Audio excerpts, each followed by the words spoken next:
ஹல்லேலூயா. ஒரு விசை இயேசுவின் நாமத்தினால உங்களை அன்போடு கூட வாழ்த்துகிறேன். இந்த நாளிலையும் நம்ம தேவ செய்திக்காக நம்ம கடந்து செல்வோம். அதனுடைய ஆதாரமாக முதலாவது ஒரு வசனத்தை வாசித்து அதை தொடர்ந்து நம்ம ஆண்டவருடைய வார்த்தையை நம்ம தியானிக்கலாம். நாம் எடுத்துக்கொள்வோம் சகரியா தீர்க்கதரிசி எழுதின புத்தகம் 4வது அதிகாரம் 6வது வசனத்தை நீங்கள் எடுத்துங்க, வாசிங்க. சகரியா அதிகாரம் 4 வசனம் 6.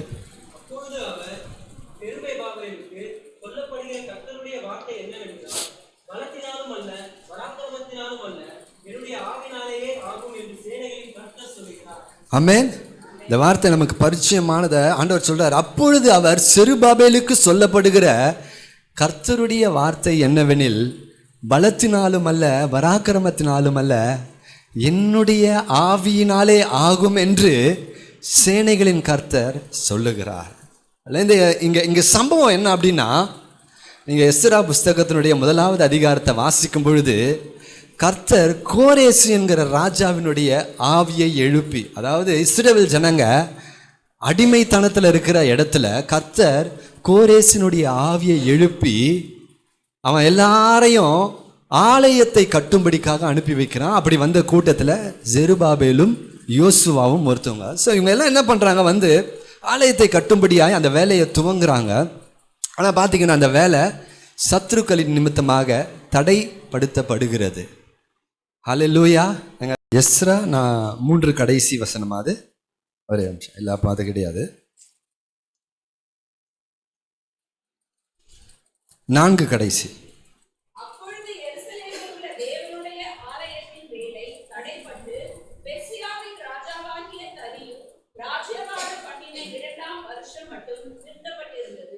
தொடர்ந்து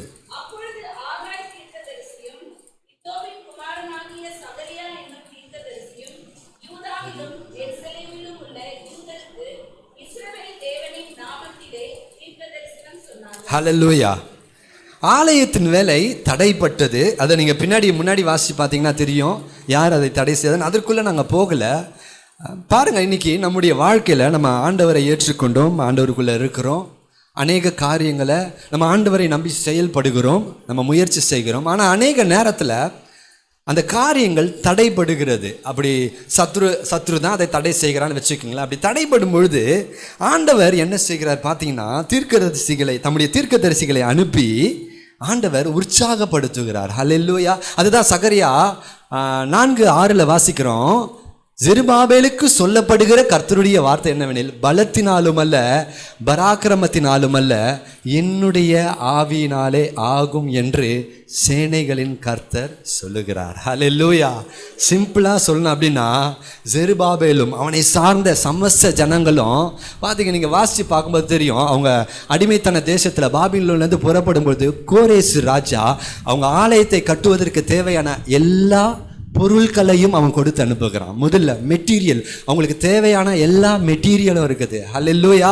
அது மாத்திரம் இல்லை, அங்கேருந்து புறப்பட்டு வரும்பொழுது அநேகர் அவங்களுக்கு வரிகளை கொடுத்து அநேக பணங்களையும் கொடுத்து அனுப்புகிறாங்க. 2வது மணி, தேவையான மணி இருக்குது. 3வதாக நம்ம பார்க்கும்பொழுது கிட்டத்தட்ட நீங்கள் 4ஆம் முதல்லாம் வாசிக்கும்பொழுது எத்தனை திரளான கூட்டங்க மன்னிக்கணும். எஸ்ராவில் வாசிக்கும்போது திரளான கூட்டம் வராங்க. 2வது அதிகாரம் ஃபுல்லாக எவ்வளவு பேர் வந்தாங்க, 45,000க்கு மேலே அந்த முதல் பிரயாணத்தில். தொடர்ந்து அங்கிருந்து அநேகர் வராங்க. அப்போ 3வது பார்த்தீங்கன்னா மேன் பவர் இருக்குது. முதல்ல என்ன இருக்கு? முதல்ல என்ன இருக்குங்க சொல்லுங்க? மெட்டீரியல். 2வது மணி. 3வது மேன் பவர். இனிமேட்டு இப்படியே கேள்வி கேட்கணும்ல. முதல்ல தேவையானது எல்லாம் இருக்கு, போதுமான பணம் இருக்கு, தேவையான ஆட்கள் பலம் இருக்கு. அப்போ ஆலயத்தை கட்டி முடிக்க வேண்டியது தானே. இன்றைக்கி நிறைய நேரத்தில் நாம் கூட அப்படி தான் யோசிக்கிறோம். இது எல்லாம் இருந்துருச்சுன்னா, ஆண்டவரே எங்களுக்கு பணக்குறைவு இருக்குது, பணம் இருந்துச்சுன்னா எல்லாம் ஆகும்னு நினைக்கிறோம். ஆண்டவரே எங்களுக்கு பொருளாதார குறைவு எல்லாம் ஆகும்னு நினைக்கிறோம், எங்களுக்கு ஆட்கள் தேவை இருந்ததுன்னா எல்லாம் ஆகும்னு நினைக்கிறோம். ஆனால் ஆண்டவர் சொல்கிறாரு, பலத்தினாலும் அல்ல பராக்கிரமத்தினாலும் அல்ல, என்னுடைய ஆவியினாலே ஆகும் என்று சேனைகளின் கர்த்தர் சொல்லுகிறார். ஹல்லேலூயா. இன்னொரு வார்த்தையில் சொல்லணும் அப்படின்னா, பிரியமானவர்களே, தேவனுடைய ஆவி இல்லாமல் நம்முடைய வாழ்க்கையில் எதுவுமே ஆவதில்லை. இந்த நாளில் நாளில் ஆவியானவருடைய தேவையை குறித்து, ஆவியானவர் எத்தனை வல்லமையுள்ளவர், அவர் ஏன் நம்முடைய வாழ்க்கையில் அவசியம்னா இயேசு கிறிஸ்து போகும்போது ரொம்ப தெளிவாக சொல்லிட்டு போறாரு, நான் உங்க கூட இல்லை, நான் உங்களை விட்டு போகிறேன், நான் போகிறது நல்லதுன்னு வேற சொல்றாரு. நான் போகிறது இயேசு அவ்வளவு நன்மைகளை செஞ்சவர் சொல்ற, நான் போகிறது நல்லது. ஏன் அப்படின்னா, நான் போவேனாகில் பரிசுத்த ஆவியாகிய வேறொரு தேற்றரவாளனை உங்களிடத்தில் அனுப்புவேன். ஹல்லேலூயா. அப்ப அந்த தேற்றரவாளன் நம்முடைய வாழ்க்கையில வரணுமா? அவர் எதற்காக நம்ம வேணும்? இன்னைக்கு நான் நேற்றைய தினத்தில் இந்த வாரங்கள்லாம் நான் பேசிட்டு இருக்க ஒரே ஒரு காரியம், பரிசுத்த ஆவியானவருக்காக ஜெபம் பண்ணுங்க. நேற்று உபவாச ஜெபத்தில் பரிசுத்த ஆவியானவரை கேளுங்க. அவர் இல்லாம ஒண்ணுமே செய்ய முடியாது. அல்லேலூயா. அவர் தான் பலன், அவர் தான் பராக்கிரமம். ஒருவேளை இன்னைக்கு நீங்க வேதத்தை வாசிக்கிறதுல ரொம்ப ஸ்ட்ரகிள் பண்ணலாம், ஒருவேளை ஜெபிக்க ஸ்ட்ரகிள் பண்ணலாம், ஒருவேளை ஒரு வேலையை செய்ய எதெல்லாம் நீங்க ஸ்ட்ரகிள் பண்ணுறீங்களோ, ஆவியானவருடைய வேலை என்ன தெரியுமா? நமக்கு உதவி செய்கிறவர். ஆமென், ஆமென். ஆமா, யாராவது எடுத்தவங்க வாசிங்க பார்க்கலாம். எடுத்தவங்க வாசிங்க. ரோமர் 8வது அதிகாரம், ரோமர் 8வது அதிகாரம் 24வது வசனம். பலவீனங்களில் உதவி செய்கிறவர். எத்தனாவது வசனம் தெரியல, வாசிங்க. நாம் வேண்டிக் கொள்வது அந்தபடியே ஆவியானவரும் நமது பலவீனங்களில நமக்கு. நீங்க எத்தனை பேர் பலவீனமா இருக்கிறேன்னு நீங்க அக்செப்ட் பண்றீங்க? ஆமென். அப்புறம்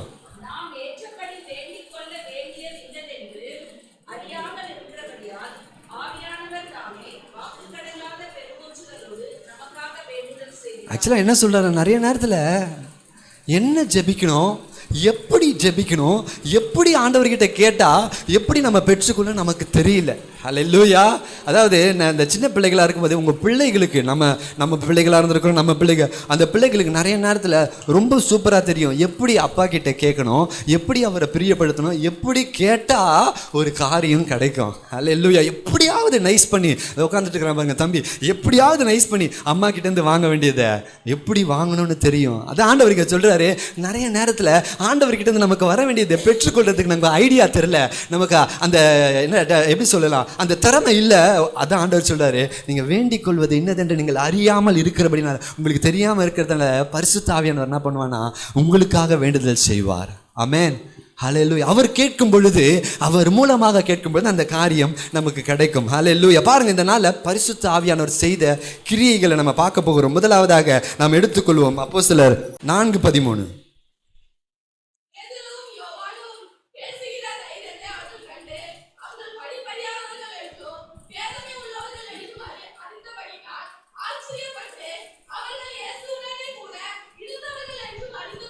ஆமென், ஹல்லேலூயா.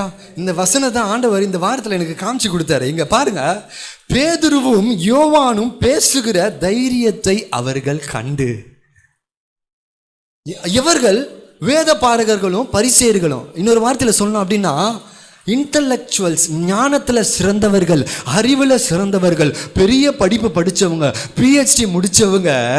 பேதுருவும் யோவானும் அவங்க பேசுகிற தைரியத்தையும் அவங்க பேசுகிற வார்த்தையும் அவங்க பார்க்கும் பொழுது அந்த தைரியத்தை அவர்கள் கண்டு ஆச்சரியப்படுறாங்களா. ஆங்கிலத்தில் போட்டிருக்கு, they were astonished. அப்படியே பிரமிச்சு பார்க்குறாங்களா, யாருடா?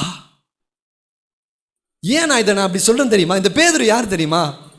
ஒரு சாதாரண மீன்பிடி தொழில் செய்கிற ஒரு மனுஷன். அங்க போட்டிருக்கு பாருங்களேன். அதோட இல்ல, அவர்கள் படிப்பறியாதவர்கள் என்று. படிப்பறிவு இல்லாதவர்கள் நான் சொல்ல, வேதம் சொல்லுகிறது படிப்பறிவு இல்லாதவர்கள். அப்படின்னா அவங்க பேசின பேச்சு எப்படி இருக்கு? நன்கு கற்று தேர்ந்த ஒரு மனுஷன் எப்படி பேசினா இருக்குமோ அந்த மாதிரி அவங்க பேசுறாங்க. படிப்பறியாத பேதமை உள்ளவர்கள். இதை இங்க பேதமை இருக்கு, ஆங்கிலத்தில் எப்படி இருக்குன்னா, they were ordinary man. நம்மள மாதிரி சாதாரண மனுஷங்க, பெரிய எந்த பேக்ரவுண்டும் கிடையாது, எந்த படிப்பு பின்னணியும் கிடையாது, சாதாரண மனுஷங்க. வேதம் சொல்லுகிறது, அவர்கள் பேசுவதை கண்டு அவங்க ஆச்சரியப்பட்டாங்களாம். ஹல்லேலூயா, ஹல்லேலூயா.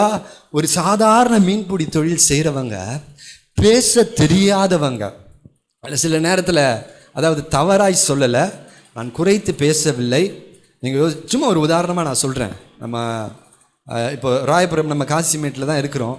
நம்ம நம்முடைய கடலோரத்துக்கு மீன் வாங்க போவோம்.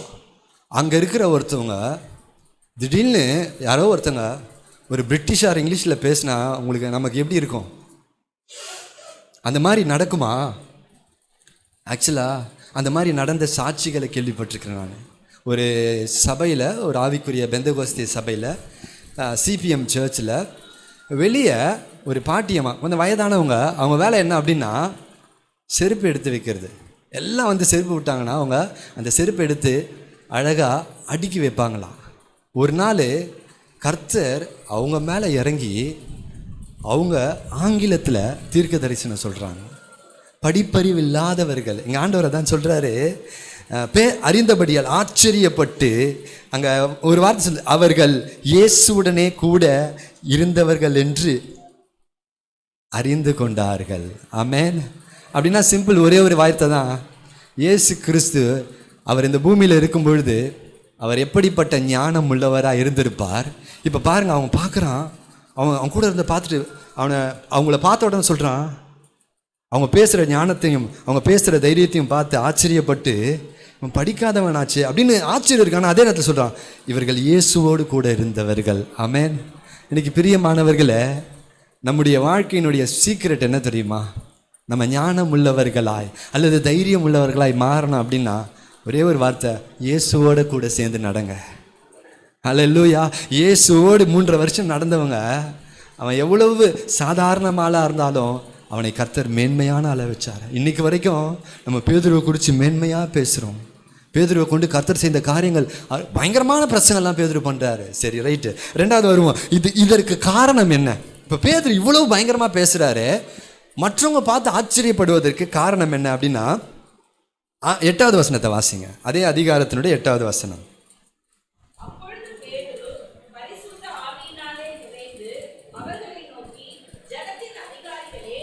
போதும்.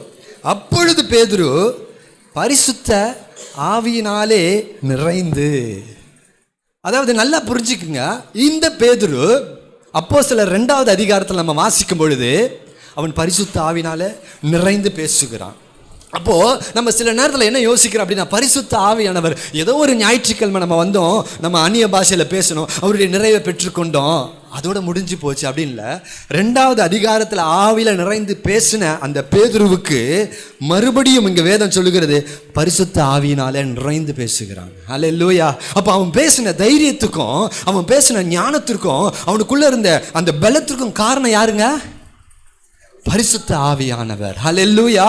பரிசுத்த ஆவியானவர் நிறையும் பொழுது அவங்க ஞானமாக பேசுகிறாங்க. வாசிங்க 2வது அதிகாரத்தினுடைய 14வது வசனம். முதல் தடவை அவங்க நிரம்பும் பொழுது எப்படி நடக்குது? 11 வருடம் கூட. வாசிங்க.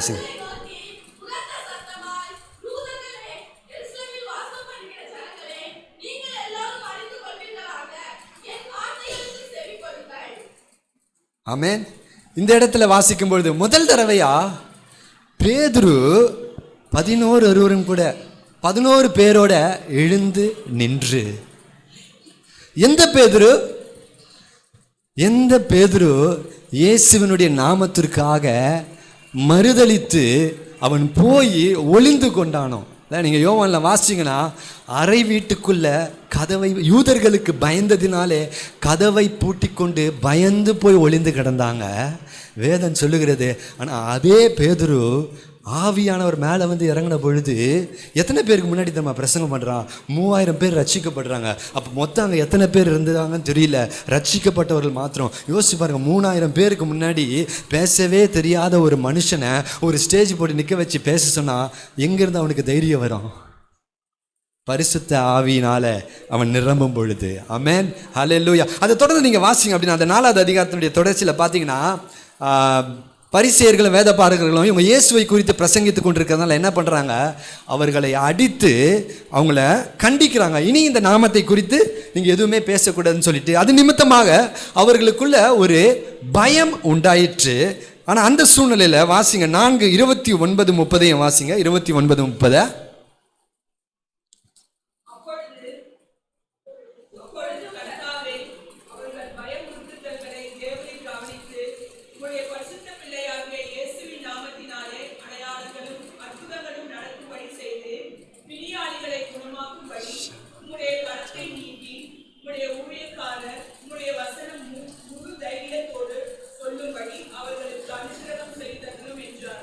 அவர்கள் ஜெபம் பண்ணின பொழுது அவர்கள் கூடியிருந்த இடம் அசைந்தது. அவர்கள் எல்லாரும் பரிசுத்த ஆவியினாலே நிரப்பப்பட்டு தேவ வசனத்தை தைரியமாய் சொன்னார்கள். பாருங்க, நம்ம திரும்ப திரும்ப ஒரு காரியம்தான் வாசிக்கிறோம். பரிசுத்த ஆவியானவர் அவர்கள் மேலே வரும்பொழுது தைரியம் வருகிறது, தைரியமாக பேசுகிறாங்க. நீங்கள் அப்போஸ்தலர் 1:8 வாசிங்க அப்படின்னா, பரிசுத்த ஆவியானவர் உங்களிடத்தில் வரும்பொழுது நீங்கள் பலனடைந்து கர்த்தருடைய சுவிசேஷத்தை யூதேயா சமாரியா உலகத்தினுடைய கடைசி பரியந்தம் நீங்கள் கொண்டு போய் எனக்கு சாட்சிகளாக இருப்பீர்கள் அப்படின்னு சொல்கிறாரு. ஆமென், ஹல்லேலூயா. பாருங்கள், இந்த காலை வேளையில் நம்ம இந்த 3 காரியம் பார்த்தோம்ல, அது 3வது வருது. அவர்கள் பயமுறுத்தல்கள், மிரட்டுறாங்க, நீ இதை செய்யக்கூடாதுன்னு மிரட்டுறாங்க. அந்த பயமுறுத்தல்களுக்கு அவங்க ஒன்று தான் செய்யணும். ஜெபிக்க துவங்கின உடனே அங்கே வேதம் சொல்கிறது பரிசுத்த ஆவியினால நிறைந்தார்கள். ஹல்லேலூயா. அப்போ பரிசுத்த ஆவியானவரால் நிரப்பப்படுகிற அனுபவம் என்பது ஏதோ ஒரு நாள் நம்ம நிரப்பப்பட்டோம். இன்னைக்கு எத்தனை பேர் நீங்கள் அந்த பரிசுத்த ஆவியானவருக்காக ஜெபிக்கிறீங்க? இப்போ இந்த ஒவ்வொரு இடத்துலையும் பாருங்களேன், இன்றைக்கி நம்ம அநேக காரியத்தில் நம்ம பலவீனர்களாக இருக்கிறோம், அநேகத்தை நம்ம செய்யணும்னு நினைக்கிறோம். ஒருவேளை நம்முடைய படிப்பின் காரியத்தை எடுத்துக்கணும், நமக்கு போதுமான ஞானம் இல்லை. பாருங்க, இங்கே வேதம் சொல்லுகிறது பேதுரு படிப்பறிவு இல்லாதவர். அங்கே அவங்க தான் படிப்பறிவு இல்லாத பேதுரு அவன் பேசுகிற ஞானத்தை பார்த்து ஆச்சரியப்படுவாங்க. அப்போ ஆண்டவர் உங்களை என்னையும் அந்த ஆவியினால நிரப்பினார் அப்படின்னா எப்படிப்பட்ட ஞானம் நமக்குள்ள வெளிப்படும்? தேவனுடைய ஞானம், கர்த்தருடைய ஞானம். அதாவது நீங்கள் பேசுகிற ஞானத்தை பார்த்துட்டு, ஒருவேளை சும்மா ஒரு ரெபேக்கா ஒரு உதாரணமாக எடுத்துக்கிறேன். தமிழ் மீடியத்திலேயே படிச்சுட்டு இருக்கிறாங்க ரெபேக்கா. ஆனால் கர்த்தருடைய ஆவி நிறைவு வரும்பொழுது இதே ரெபேக்கா, ஏன்னா ஆங்கில வழி கல்வியும் படிச்சிருக்கிறாங்க, அது செகண்ட் லாங்குவேஜாக இருக்குது. ஆனால் இதே ரெபேக்கா ஒரு இடத்துல எங்கேயோ ஒரு பெரிய கம்பெனியில் போய் அவங்க பயங்கரமாக ஆங்கில கல்வி வழியிலேயே படித்தவங்க லெவலுக்கு ஒரு ஆங்கிலம் பேசினா யாருன்னா நம்புவாங்களா? அது எப்போ நடக்கும் தெரியுமா? ஆவியானவர் உங்கள் மேலே வரும்பொழுது. நிறைய காரியங்களை குறித்து பாருங்கள், இன்றைக்கி கிறிஸ்தவர்களுக்கு எது இருக்கோ இல்லையோ பயம். பயம் இல்லாதவன் யாருமே கிடையாது. என்ன பயம் அப்படின்னு கேட்டால, சில பேருக்கு வித்தியாசமான பயங்கள் இருக்கும்.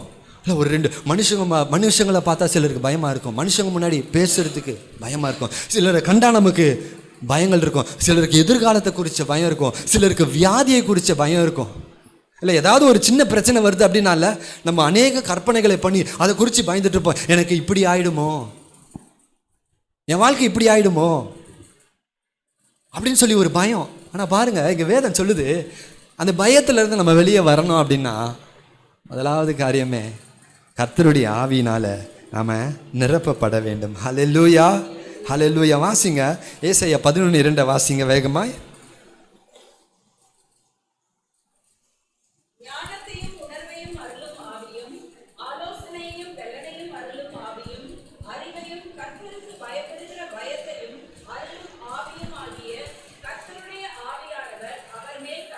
ஹல்லேலூயா.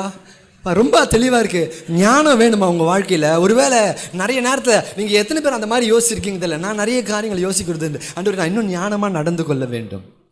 ஞானம் வேணுமா உங்கள் வாழ்க்கையில்? அப்போ என்ன ஞானம்? ஒன்றுமே இல்லை. ஆவியானவர் இடத்துல ஞானம் உண்டு, ஆவியானவர் இடத்துல ஆலோசனை உண்டு, ஆவியானவத்துல பலன் உண்டு, ஆவியானவத்துல அவர் நமக்கு கவுன்சில் பண்ணுவார். ஒரு காரியத்தை குறித்து ஆண்டவரே நான் என்ன செய்யணும்னு எனக்கு தெரியல ஆண்டவரே அப்படின்னு சொல்லும்பொழுது நிறைய நேரத்தில் நம்ம மனிதர்களை நாடி போகிறோம். ஆனால் வேதம் சொல்லுகிறது ஆவியானவர் நமக்கு சொல்லி தருவார். ஒரு பிஸ்னஸ் நீங்கள் ஸ்டார்ட் பண்ணி எப்படி செய்யணும்னு தெரியல, ஆவியானவரை சார்ந்து கொண்டு ஆவியானவரை கேட்டால் ஆவியானவர் சொல்லி கொடுப்பாரு. யாக்கோபுக்கு ஆவியானவர் ஒரு பிஸ்னஸ் ஸ்ட்ராட்டஜியே கொடுக்குறார் தெரியுமா? யாக்கோபை அவனுடைய மாமனாகிய லாபான் ஏமாத்திட்டே இருக்கிறான். அப்போ அந்த சூழ்நிலையில் நீங்கள் வீட்டில் வாசிச்சு பாருங்க, லாபானுக்கு கர்த்தர் சொப்பனத்தில் தோன்றி ஒரு ஸ்ட்ராட்டஜி, அப்பா நீ வரியும் புள்ளியுமானவங்கள் இருக்கும்பொழுது நீ அந்த மர கொப்புகளை நீ போடு, ஒரு ஸ்ட்ராட்டஜியை கொடுக்குறாரு. அதை அவன் செய்யும் பொழுது அவனுடைய மந்தை பெருகுகிறது. அப்போ இன்றைக்கி ஒரு வியாபாரம் நீங்கள் செய்கிறீங்க, இல்லை ஒரு வேலை செய்கிறீங்க அப்படின்னா அதுக்கு ஒரு புதிய ஸ்ட்ராட்டஜியை கர்த்தர் மாத்திரம்தான் கொடுக்க முடியும், கர்த்தருடைய ஆவியானவர் மாத்திரம்தான் கொடுக்க முடியும். ஹல்லேலூயா. அதான் அந்த வசனத்தில் வாசிக்கிறோம், ஞானத்தை கொடுக்கிறவர், தேவனுக்கு பயப்படுகிற பயத்தை அருளுகிற ஆவியானவர். வாசிங்க யோவான் 3வது அதிகாரத்தை எடுத்துக்கொள்வோம். இயேசு கிறிஸ்து பாருங்க, இங்கே அவர் எப்படி ஊழியம் செய்கிறாரு. யோவான் 3:34.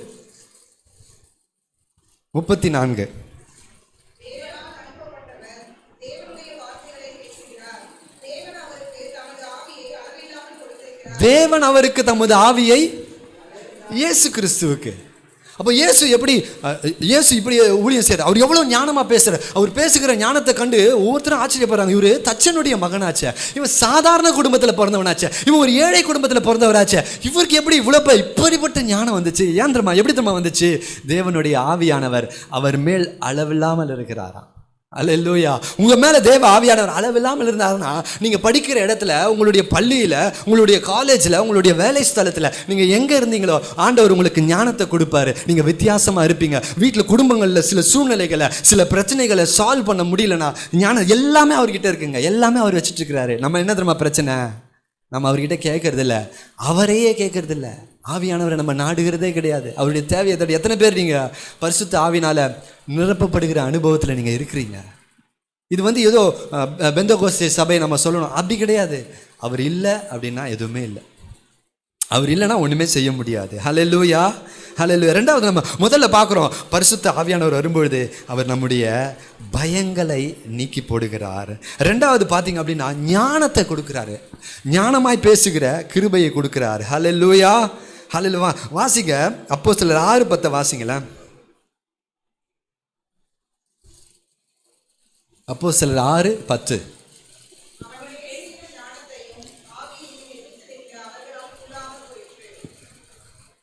சில நேரத்தில் நம்ம இப்படிலாம் ஃபீல் பண்ணுவீங்களா? ஆண்டவரே, ஆண்டவரே நான் என்ன பேசினாலும் என்னை ஒரு மூடன மாதிரி பார்க்குறாங்களா? ஆண்டவரே, உனக்கு பேசவே தெரியலடா, அமைதியாரு, நீ பேசாமல் அமைதியாரு அப்படின்லாம் யாராவது உங்களை பார்த்து சொல்கிறாங்களா?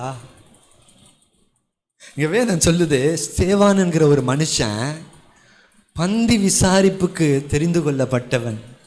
பேதுரு கூப்பிட்டு சொல்றாரு, அப்பா நாங்கள் பந்தி விசாரிக்கிறதுல வர முடியாது, நாங்கள் ஜெபிக்கிறதுலையும் வேதம் வாசிக்கிறதுலையும் இருக்கிறோம், அதுக்காக ஒரு 7 பேரை தெரிஞ்சுக்கொள்ளுன்னு. அந்த 7 பேரில் ஸ்தேவான் ஒருத்தன். பந்தி விசாரிக்கிற ஒரு சாதாரணமான வேலையை யோசிச்சு பாருங்களேன். கல்யாணத்தில் பந்தி விசாரிக்கிறவனை எந்த அளவுக்கு நம்ம பெருசாக பார்ப்போம்? இல்லை அதுக்கும் கீழே ஒருவேளை அந்த கல்யாணத்தில் இலை எடுக்கிறவங்கள எந்த அளவுக்கு பெருசாக பார்ப்போம்? ஆனால் சாதாரண மனுஷன், எங்கள் வேதம் சொல்லுது, அவன் பேசின ஞானத்தையும் ஆவியையும் எதிர்க்க ஆச்சரியப்படுறாங்க. எதிர்க்க ஒருவளாலும் கூடாது. ஏன் தெரியுமா? அதே 6வது அதிகாரம் சொல்லுகிறது,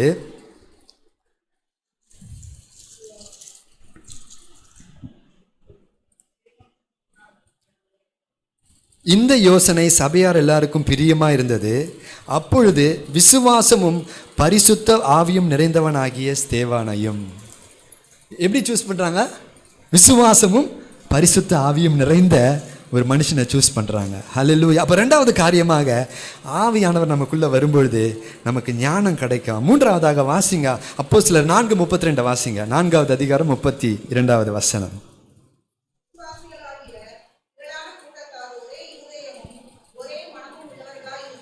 ஹல்லேலூயா. முதல் பகுதி. அதுக்கு முன்னாடி வசனம் நம்ம வாசிக்கிறோம், அவர்கள் ஜெபம் பண்ணின பொழுது பரிசுத்த ஆவியினால் நிரப்பப்பட்டு தேவ வசனத்தை தைரியமா பேசினாங்க. விசுவாசிகளாகிய திரள் கூட்டத்தார் ஒரே இருதயமும் ஒரே மனமும். இது ரொம்ப ஆச்சரியமான ஒரு விஷயங்க. ஆவியானவர் வரும்பொழுது தாங்க நடக்குது. கிட்டத்தட்ட எவ்வளோ பேர் அங்கே இருக்கிறாங்க அப்படின்னா, முதல் பிரசங்கத்தில் 3000 பேர் ரட்சிக்கப்படுறாங்க, 2வது பிரசங்கத்தில் 5000 பேர் ரட்சிக்கப்படுறாங்க.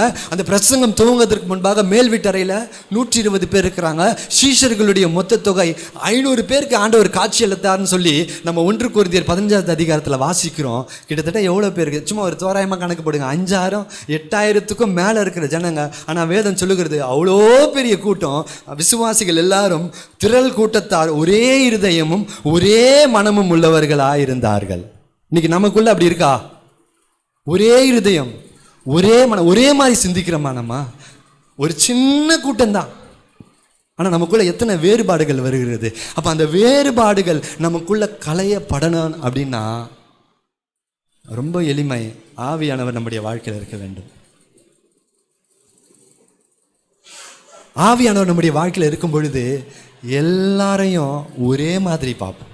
ஏன் அப்படின்னா ஆண்டவர் ஒவ்வொருத்தருக்கும் ஒவ்வொரு கிருபைகளை அவங்க வாழ்க்கையில் வச்சிருக்கிறார். ஒவ்வொருத்தரையும் ஆண்டவர் விசேஷித்த விதமாய் அழைத்திருக்கிறார். ஒவ்வொருத்தர் மேலேயும் ஆண்டவர் வரங்களை வச்சிருக்கிறார்.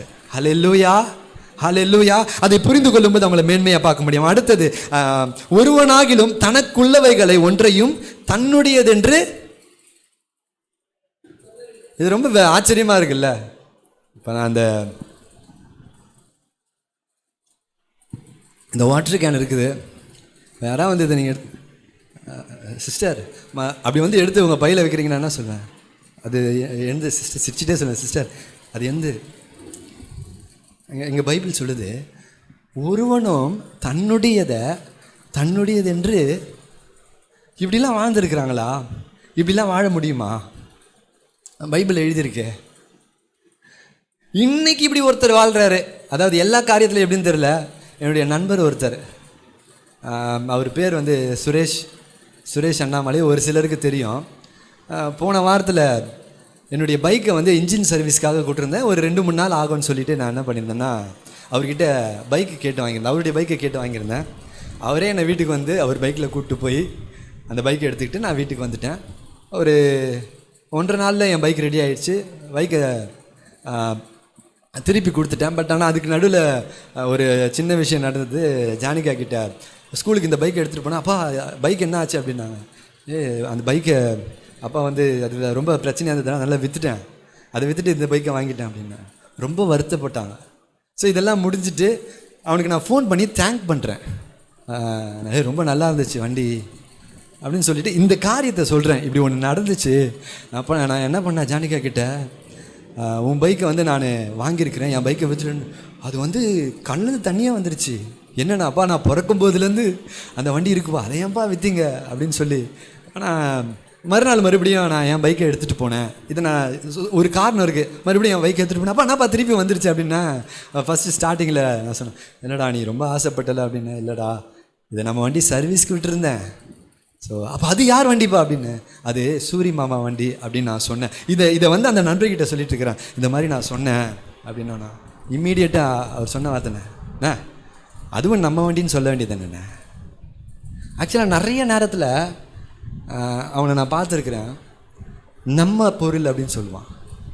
கார் உன் கார், அண்ணே நம்ம காருன்னு கேளுங்கண்ணே, எப்போ வேணால் எடுத்துகிட்டு போங்கண்ணே. அந்த காரை எடுத்துகிட்டு போய், இல்லை அந்த பைக்கை எடுத்துகிட்டு போய் ஏதோ ஒரு டேமேஜ் ஆகிடுச்சுன்னா கூட பரவாயில்லண்ணே, நீங்கள் என்ன வேணுட்டா செஞ்சுருப்பீங்க, நம்ம செலவு பண்ணன்னு கூட எதிர்பார்க்க மாட்டான். ஒரு உதாரணமாக இன்னைக்கு கூட அப்படி வாழ்கிறாங்க. ஆனால் நம்மளால் அப்படி வாழ முடியுமா? நம்மளால் அப்படி யோசிக்க முடியுதா? எல்லாரும் பொதுவாக அனுபவிச்சு ஒரே குடும்பம் நம்மளாம் அப்படின்னு சொல்லி நம்மளால் அப்படி யோசிக்க முடியுதா? ஒரு சபையில் யாருக்கோ ஒருத்தருக்கு ஒரு பண தேவை இருக்குது, ஒரு ஃபீஸ் கட்ட முடியல அப்படின்னா உடனே சரி நமக்கு தெரியாமலாம் இருக்காது, நான் முன் வந்து நம்ம செய்யலாமே அப்படின்னு சொல்லி நம்ம அதுக்கு முதல் ஸ்டெப் எடுத்து வைக்கிறோமா? சில நேரத்தில் நம்ம யோசிப்போம்ல. ஆனால் இங்கே வசனம் சொல்லுது, ஆவியானவர் இருக்கும் பொழுது எல்லாரும் பொதுவாக ரொம்ப ஆச்சரியமாக இருக்குது, தன்னுடையதை தன்னுதுன்னு சொல்லலையா, அதை உரிமை பாராட்டலையா. ஏன் அப்படின்னா அவங்களுக்குள்ள கர்த்தருடைய ஆவியானவர் இருந்தார். நமக்குள்ளே ஆவியானவர் இருக்கும்போது நம்ம வித்தியாசப்படுத்தி நம்ம காரியங்களை பார்க்க மாட்டோம். ஹல்லேலூயா, ஹல்லேலூயா. நல்ல சத்தமாக ஒரு ஹல்லேலூயா சொல்லுங்கள். நம்ம அதை தொடர்ந்து வாசிக்கிறோம் பாருங்க. 33 கர்த்தராகிய இயேசுவின் உயிர்த்தெழுதலை குறித்து அப்போஸ்தலர் மிகுந்த பலமாய் சாட்சி கொடுத்தார்கள், அவர்கள் எல்லார் மேலும் பூரண கிருபை உண்டாயிருந்தது.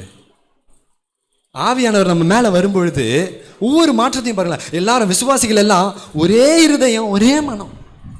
ஹல்லேலூயா.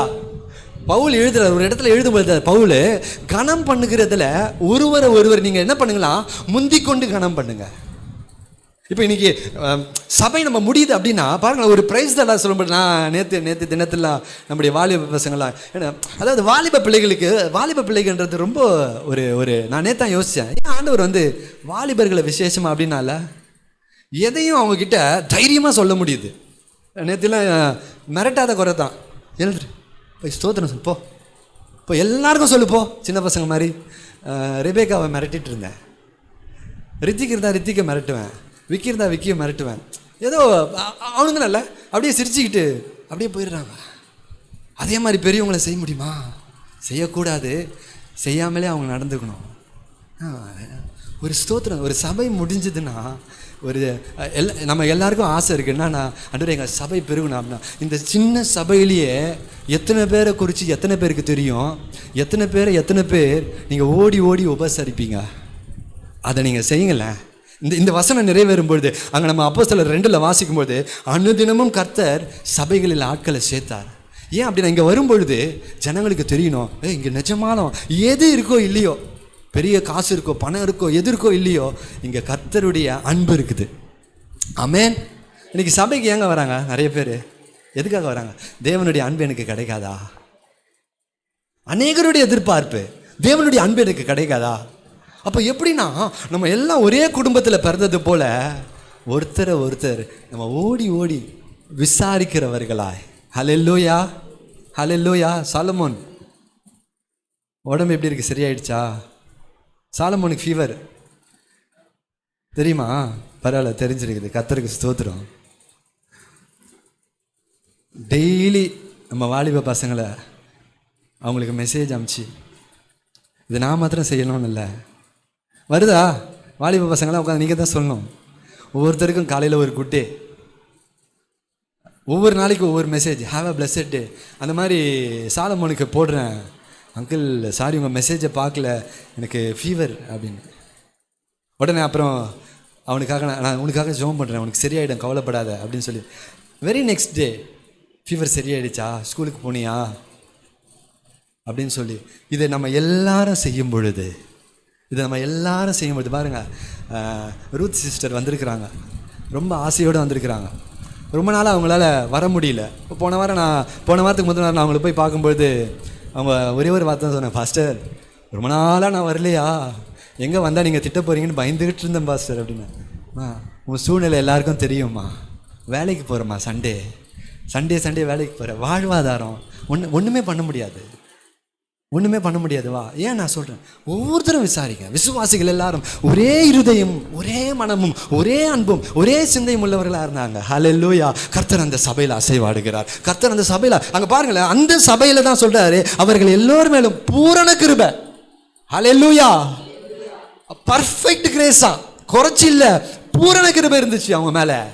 அப்போ நம்ம வாழ்க்கையில் பூரண கிருபை இருந்தால் நடக்கணும். ஒன்றில் ஒரு சிம்பிள் எக்ஸாம்பிள் எடுத்துக்கோ. நோவாவுடைய வாழ்க்கையில் வேதம் சொல்லுகிறது, அப்படிப்பட்ட சூழ்நிலையில் கர்த்தர் நோவாவுக்கு கர்த்தருடைய கண்களில் கிருபை கிடைத்தது. ஹல்லேலூயா. கிருபை கிடைச்சதுன்னா எல்லாமே கூட கிடைக்கும். ஆமென். நீங்கள் எதிர்பார்க்கதும் எல்லாமே கூட கிடைக்கும். பாருங்க, அதை தொடர்ந்து கீழே வாசிக்கும் பொழுது 35 வாசிங்களேன். 35.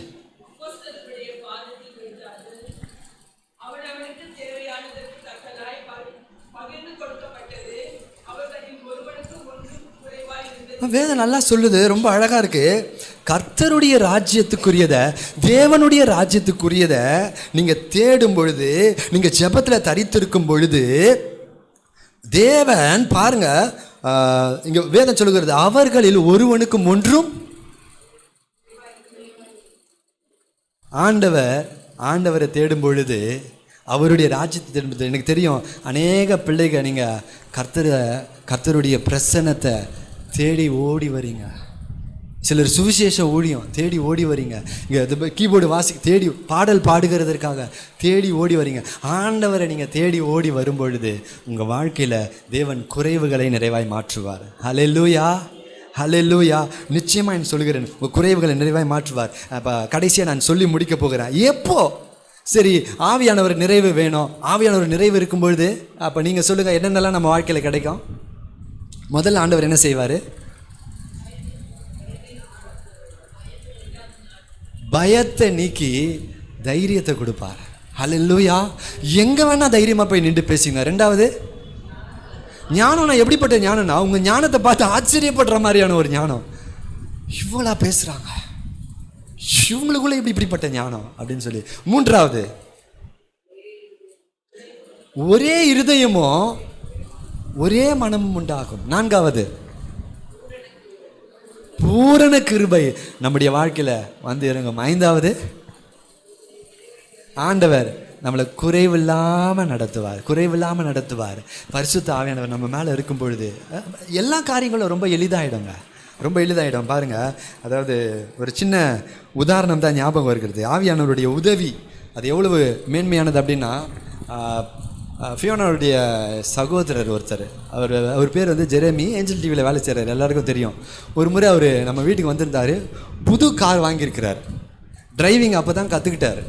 ஸோ கற்றுக்கிட்டு லைசன்ஸ் எடுத்துகிட்டு ரெட் ஹில்ஸ் தாண்டி இருக்க அவங்க வீடு, அங்கேருந்து காரனோடையிலேருந்து காரை ஓட்டிகிட்டு வர்றார். அப்போது சாதாரணமாக உட்காந்து நாங்கள் பேசிகிட்டு இருக்கிறோம். அப்போ அவங்க மனைவி சொல்கிறாங்க, எப்படி உங்கள் வீட்டுக்காரர் எப்படி கார் நல்லா ஓட்டுறாரு அப்படின்னா, அவர் எங்கே ஓட்டுறாரு அப்படின்னு. அப்போ என்ன பண்ணுவார் அப்படின்னா, அவர் காரில் ஏறி உட்காந்தாருன்னா ஒரு ஜெபம் பண்ணுவாராம். ஆண்டவரே எனக்கு கார் ஓட்ட தெரியாது, நீங்கள் ஓட்டுங்க. இதை அவன் சிரிச்சுக்கிட்டு சொல்லலை, ஏறி உட்காந்துட்டு நிஜமாலுமே காரில் உட்காந்து, நிஜமாலுமே எனக்கு ஓட்ட தெரியல ஆண்டவரே நீங்கள் ஓட்டுங்கன்னு ஒவ்வொரு முறையும் இது வரைக்கும் எங்கேயுமே ஒரு பிரச்சனையும் இல்லாமல் அழகாக ஓட்டிகிட்டு வரான். இப்போ நல்லா ஓட்டவும் கற்றுக்கிட்டார். ஆவியானவர்கிட்ட சீக்கிரம் என்ன தெரியுமா, எதையுமே தெரிஞ்ச மாதிரி போய் உட்காரக்கூடாது. போய் அவர்கிட்ட உட்காரும்போது, ஆண்டவரே எனக்கு ஒன்றுமே தெரியல ஆண்டவரே, ஆண்டவரே எனக்கு பிரசங்கம் பண்ண கூட தெரியல ஆண்டவரே. உங்களுக்கு உங்கள் வாழ்க்கையில் நம்ம, ஆண்டவரே எனக்கு சபையை எப்படி தெரியல ஆண்டவரே, தெரியலன்னு கேட்குறவருக்கு அவர் சொல்லிக் கொடுப்பார். ஒன்றும் இல்லை, நீங்களே யோசிச்சு பாருங்களேன். இப்போ நீங்கள் சில டீச்சர்ஸாக இருக்கிறீங்க, சில ஸ்டூடெண்ட்ஸ் உங்கள் கிட்டே வராங்க, ஒரு டவுட்டுன்னு கேட்குறாங்க. நீங்கள் டவுட்டுக்கு பதில் சொல்ல போகிறீங்க. நீங்கள் சொல்லும்போதே அவங்க பேசிக்கிட்டே இருப்பாங்க. சிலர் அந்த மாதிரிலாம் பார்த்துருப்பீங்க இல்லை, நம்மளை பேச விடாமல் அந்த மாதிரி ஆட்களை அந்த மாதிரி ஆட்களுக்கு நீங்கள் என்ன சொல்லுவீங்க? இந்த பேர் உனக்கு சந்தேகம் தீரணும் அப்படின்னா நான் பேசுகிறேன், உனக்கு தெரியும் அப்படின்னா உனக்கு எல்லாமே ரொம்ப தெரிஞ்சிருக்குது, நீ போயிடு. கடவுள்கிட்ட வரும்பொழுது, ஆண்டவர்கிட்ட வரும்பொழுது, நீங்கள் ஒவ்வொரு முறையும் ஜெபத்துக்கு போகும்போது ஒன்று மாத்திரம் கேளுங்க, ஆண்டவரே எனக்கு என் குடும்பத்தை எப்படி நடத்துறதுன்னு எனக்கு தெரியல ஆண்டவரே. ரொம்ப பெரிய ஞானம் உள்ளவர்களாக மாதிரி போய் உட்காந்து நான் வேஸ்ட்டு. ஆண்டவரே எனக்கு என் கணவரோட எப்படி நான் பேசுகிறது, எப்படி ஞானமாக பேசுறதுன்னு எனக்கு தெரியல, என் பிள்ளைகளோட எப்படி ஞானமாக பேசுறதுன்னு எனக்கு தெரியல, எனக்கு சொல்லி கொடுக்குறீங்களா? என் வேலை ஸ்தலத்தில் எப்படி எனக்கு நடந்துக்கணும்னு தெரியல, என்னை பார்க்குறவங்க சொல்லணும்னா உனக்கு எப்படி நடந்துக்கணும்னு கூட தெரியலையே. ஒருவேளை இங்கே இருக்கிற யாராவது ஒருத்தர் அப்படி பேசியிருக்கலாம், யாரோ ஒருத்தர் சொல்லிடுறேன் உனக்கு எப்படி நடந்துக்கணும்னே தெரியல, உனக்கு பேசுறது தெரியல, இவ்வளவு அனுபவங்கள் இருக்கு, இவ்வளவு பிள்ளைகளை பெற்றிருக்கு, உனக்கு தெரியல அப்படின்னா ஆண்டுகிட்ட போய் உட்காருங்க, ஆண்டவர் எனக்கு தெரியல, எனக்கு சொல்லிக் கொடுங்க. அவர் சொல்லிக் கொடுப்பார். ஹல்லேலூயா, ஹல்லேலூயா. வேதம் சொல்லுகிறது ரொம்ப அழகா. மத்தேயு 11வது அதிகாரம் வசனம் தான் தெரியல, கடைசிக்கு முதன வசனம். அவர் சாந்தமும் மனத்தாழ்மையுமா இருக்கிறார். வாசிங்க. நான் சாந்தமும் மனத்தாழ்மையுமா இருக்கிறேன், என் நுகத்தை உங்கள் மேல் ஏற்றுக்கொண்டு என்னிடத்தில் கற்றுக்கொள்ளுங்கள். ஹல்லேலூயா. அப்படின்னா என்ன சொல்றாரு தெரியுமா ஆண்டவரே? நான் இந்த மற்ற மனிதர்கள் மாதிரி இல்லை, நான் உங்களை கடிந்து கொள்ள மாட்டேன்.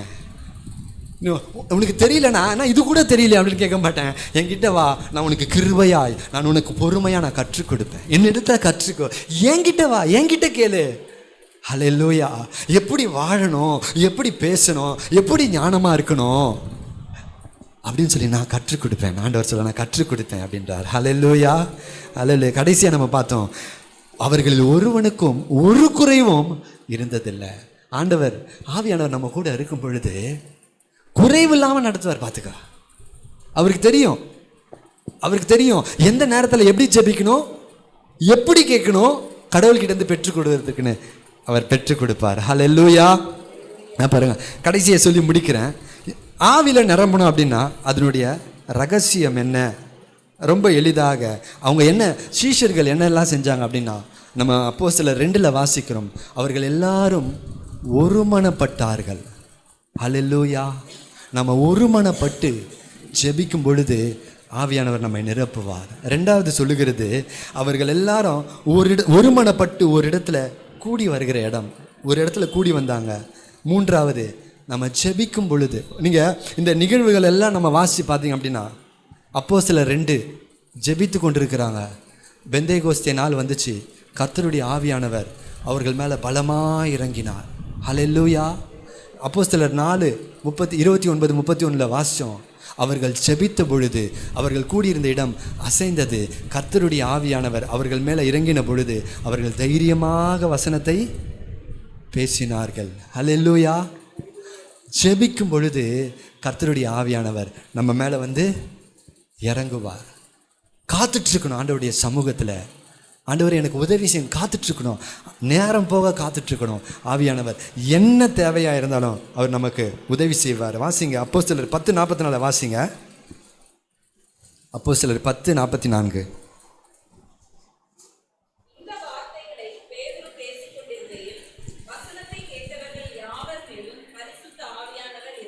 ஹல்லேலூயா. கொர்நேலியுடைய வீட்டில் இயேசு கிறிஸ்துவை முன்னிட்டு, இன்னொரு வாரத்தில் இயேசு அப்பாவுடைய நாமத்தை, அவருடைய வசனத்தை பேசி கொண்டிருக்கிற அந்த வேலையில் இந்த வார்த்தைகளை அவர்கள் கேட்டுக்கொண்டிருக்கும் பொழுது வசனத்தை கேட்டவர்கள் எல்லார் மேலும் கர்த்தருடைய ஆவியானவர் வந்து, ஆமாம், நான் 5வது காரியம் என்ன தெரியுமா?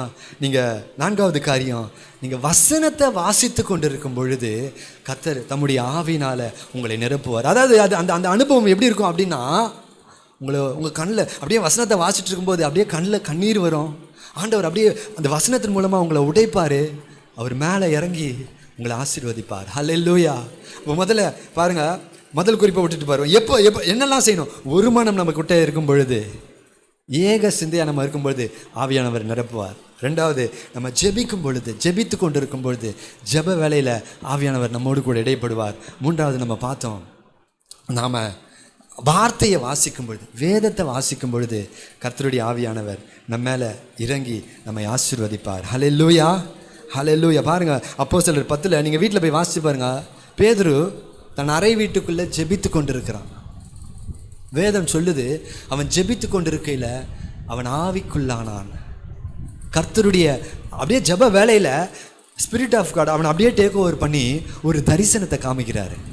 அந்த தரிசனத்தை பார்த்துட்டு அந்த தரிசனத்தை குறித்து யோசித்து கொண்டிருக்கும் போது ஆவியானவர் சொல்கிறாரு, நீ பார்த்த தரிசனத்துடைய அர்த்தத்தை சொல்லிவிட்டு, இதோ உன்னை தேடி சில புறஜாதியார்கள் வராங்க, அவங்களோட நீ புறப்பட்டு போ. ஆவியானவர் பேசுகிறார். ஹல்லேலூயா. அப்போ பாருங்க, ஆவியானவர் நம்ம ஜெபிக்கிற வேலையில் அவர் நம்மளை ஆவிக்குள் ஆக்குகிறார். ஆவிக்குள் ஆக்கும் பொழுது தரிசனம், அதாவது சொப்பனத்திற்கும் தரிசனத்துக்கும் வித்தியாசம் உண்டு. சொப்பனம் என்பது நம்ம தூங்கும் பொழுது பார்ப்பது. தரிசனம் என்பது நம்ம விழித்து கொண்டு இருக்கும் பொழுதே பார்ப்பது. கொர்நேலியு அதிகாரம், அந்த 10வது அதிகாரத்தை வாசிக்கும் போது, கொர்நேலியு ஜெபித்து கொண்டிருக்கும் போது ஒரு தேவதூதன் அவன் தரிசனம் பார்க்கிறான். ஒரு தேவதூதன் வந்து கொர்நேலியுக்கு முன்னாடி நிற்கிறான். உன்னுடைய வேண்டுதல்களும் உன்னுடைய தான தர்மங்களும் நினைக்கப்பட்டதுன்னு ஆண்டவர் சொல்றார். ஹல்லேலூயா. பாருங்க, நம்முடைய வாழ்க்கையில் ஜெப வேலையை அதிகப்படுத்துங்க. ஆவியானவர் அதிகமாக வாஞ்சிங்க. நீங்கள் இந்த வாரத்தில் நீங்கள் ஜெபிக்கும் ஆவியானவர் உங்களை நிரப்புவார். அவரால் நீங்கள் நிரப்பப்படும் பொழுது நீங்கள் சொல்லலாம், நீங்கள் போவீங்க, நீங்கள் என்ன வேலை செய்ய தைரியமாக போவீங்க. உங்கள் ஒரு வியாதியாக பயம் இருக்காது, எதிர்காலத்தை குறித்தா பயம் இருக்காது. அவிசுவாசமான வார்த்தைகள் ஆவியானவருக்கு நம்மக்கிட்ட வராது. ஏன்னா அவர் தைரியம் கொடுப்பாரு. சே, நீ ஏன் அப்படி சொல்கிற? எனக்கு என் எதிர்காலம் எப்படி இருக்கும்? நான் இப்போ படித்து முடிக்க போகிறேன், எனக்கு நல்ல வேலை கிடைக்குமா? இந்த எந்த சந்தேகமும் வராது. நமக்கு நம்பிக்கை இருக்கும், என் கூட ஆவியானவருக்கு ஆண்டவர் என்னை இதுவரைக்கும் நடத்தினவர், அவர் நடத்துவார். ஹல்லேலூயா, ஹல்லேலூயா. ஸோ நம்ம இந்த வேளையில் ஜெபிக்கலாமா? நம்ம கண்களை மூடி ஜெபிக்கலாம்.